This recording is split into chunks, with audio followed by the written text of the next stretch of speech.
20 kilometre per hour की speed से, board पर ध्यान देना, यहां से मैं 20 किलोमीटर पर आवर की स्पीड से गया। कहां गया? जयपुर से गया। जयपुर से गया, और जयपुर से कहां गया? जयपुर से मैं गया कोटा। पहला क्वेश्चन समझ रहा? जयपुर से कोटा 20 किलोमीटर पर आवर की स्पीड से गया, और वापिस आया मैं जो वापिस आया वो आया आपका 15 किलोमीटर पर आवर की स्पीड से। साइकिल से गया, 20 किलोमीटर पर आवर की स्पीड से गया था, और 15 किलोमीटर पर आवर की स्पीड से वापिस आया। तो ये मेरा पहला टाइप बनता है जहां डिस्टेंस सेम है। चलिएगा, डिस्टेंस सेम है, यानी जयपुर से कोटा की दूरी जो है वही कोटा से जयपुर की दूरी है। तो बताना है दोस्तों एवरेज स्पीड क्या होगी। पहला क्वेश्चन समझ गए क्या आप? चलिएगा, ध्यान दीजिएगा। दूसरा क्वेश्चन क्या है, पहले क्वेश्चन की लैंग्वेज समझो। दूसरा क्वेश्चन क्या है? एक व्यक्ति जाता है 32 किलोमीटर पर आवर की स्पीड से। 32 किलोमीटर पर आवर की स्पीड से जाता है, कितने समय तक जाता है? 24 मिनट तक जाता है। कितने मिनट तक जाता है? 24 मिनट तक, एक निश्चित दूरी जाता है। और ध्यान दो, 48 किलोमीटर पर आवर की स्पीड से वापिस आता है। गया था 32 किलोमीटर पर आवर की स्पीड से कोई दूरी, और दूसरी दूरी 48 किलोमीटर पर आवर की स्पीड से जाता है, उसमें भी उसको जाने आने में 24 मिनट लगती हैं, यानी एक दूरी। अब दोस्तों बोर्ड पर ध्यान दीजिएगा, आप बोर्ड पर ध्यान दीजिएगा, बोर्ड पर ध्यान दो, सारे स्टूडेंट्स बोर्ड पर ध्यान दो, ठीक है? सारे स्टूडेंट्स, कपिल सिंह फटाफट क्लास को शेयर कर दो। मजा आ गया भी, कपिल सिंह का कमेंट पढ़कर मजा आ गया। कपिल सिंह फटाफट क्लास को शेयर कर दो, ध्यान दो। देखो आज क्या पढ़ने वाला है देखना आप, और आज की क्लास से यदि आपके एग्जाम में पेपर, बोर्ड पर ध्यान दीजिएगा, 24 मिनट लगती है, और दूसरी दूरी जाने में भी 24 मिनट लगती है, दोनों केस में 24 मिनट लग रही हैं। चलिएगा, अगला तीसरा केस क्या बनता है, बोर्ड पर ध्यान दीजिएगा। एक व्यक्ति 200 किलोमीटर गया 40 किलोमीटर पर आवर की स्पीड से। 200 किलोमीटर गया 40 किलोमीटर पर आवर की स्पीड से, तो टाइम अलग है। और 300 किलोमीटर गया 75 किलोमीटर पर आवर की स्पीड से, अब की बार भी टाइम अलग है। यानी जब डिस्टेंस और टाइम अलग अलग हो, ये तीन तरीके के क्वेश्चन बनते हैं मेरे प्यारे साथियों, तीन तरीके के क्वेश्चन बनते हैं। और अब देखना कैसे हवा में करेंगे। पहले टाइप के क्वेश्चंस पे आते हैं। ध्यान दो, क्या सेम है, बोर्ड पर ध्यान दो, दूरी सेम है। क्या सेम है? दूरी सेम है। तो जो दूरी सेम है उसी को अज्यूम करना है, जो दूरी है उसको मानना है। जब दूरी सेम हो दूरी को मानना है, जब टाइम सेम हो टाइम को मानना है, कुछ नहीं सेम हो तो सीधा करना है।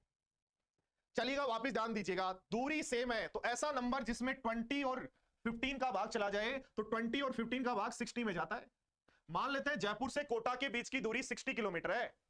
जयपुर से कोटा के बीच की दूरी 60 किलोमीटर है, तो 60 किलोमीटर जाने का और 60 किलोमीटर आने का, ये तो हो गया डिस्टेंस। जाने का स्पीड है 20, आने का स्पीड है 15, तो ये हो गया स्पीड। तो बताओ टाइम क्या होगा?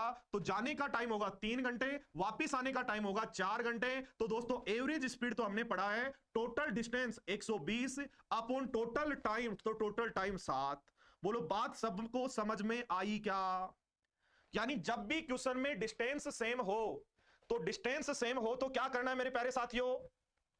जब भी क्वेश्चन में डिस्टेंस सेम हो तो जो भी स्पीड दे रखी है उनका भाग यानी एलसीएम ले लो, वो आपको डिस्टेंस मानना है, ठीक है? अज्यूम करना है, क्या मानना है? डिस्टेंस। सारे स्टूडेंट्स बोर्ड पर ध्यान दीजिएगा। एक व्यक्ति जयपुर से कोटा 20 किलोमीटर पर आवर की स्पीड से जाता है और 15 किलोमीटर पर आवर की स्पीड से वापस आता है। तो जयपुर से कोटा सीधा गया, सीधा वापस आया, तो दोनों केस में डिस्टेंस क्या है? सेम है। और दोनों केस में यदि दोस्तों डिस्टेंस सेम है, ठीक है, दोनों केस में यदि डिस्टेंस सेम है तो हमेशा डिस्टेंस आपको अज्यूम करनी है, जो सेम करनी है उसको अज्यूम करना है, और जो सेम है उसको अज्यूम करना है। तो सेम कौन है जी? सेम है डिस्टेंस। तो डिस्टेंस को मानना है, कैसे मानेंगे? जो भी आपको स्पीड दी गई है उनका कॉमन मल्टीपल। तो 20 और 15 की स्पीड क्या है? 20 और 15 की स्पीड क्या है? स्पीड है। तो 20 और 15 का कॉमन मल्टीपल कितना होगा? 60। तो 60 डिस्टेंस जाने की, 60 डिस्टेंस वापस आने की। गया था 20 से, टाइम लगेगा 3 घंटे, 20 का भाग दे दिया। टाइम लगेगा 4 घंटे, 15 का भाग दे दिया, तो लेना। तो उस केस में टाइम को अज्यूम करना है, और टाइम को अज्यूम करना है कोई एक वैल्यू 1 मान लेना है। यानी 20-20 मिनट लगे चाहे 1-1 मिनट लगे उसका कोई इफेक्ट नहीं होगा, 1-1 घंटे लगे उसका कोई इफेक्ट नहीं होगा। तो जब भी टाइम सेम हो दोस्तों इसको उड़ा देना और इसको 1 आवर मान लेना। जैसे ये 1 आवर माना तो 32 की स्पीड से 1 घंटे में चली गई दूरी 32 होगी, 48 की स्पीड से 1 घंटे में चली गई दूरी 48 होगी, और एवरेज स्पीड दोस्तों निकालना है तो लिखेंगे टोटल डिस्टेंस कितना है जी? 80, और टोटल टाइम कितना है जी? 2। तो 80/2 यानी 40 किलोमीटर पर आवर। आया क्या मजा? दोस्तों याद रखना, डिस्टेंस सेम है, डिस्टेंस मानना है, क्या मानना है? स्पीड का भाग चला जाए ऐसा नंबर। टाइम सेम है, टाइम मानना है, क्या मानना है, गया तो 9 4 घंटे लगने हैं, और एवरेज स्पीड लगा देंगे टोटल डिस्टेंस जी कितना वो निकाल लो।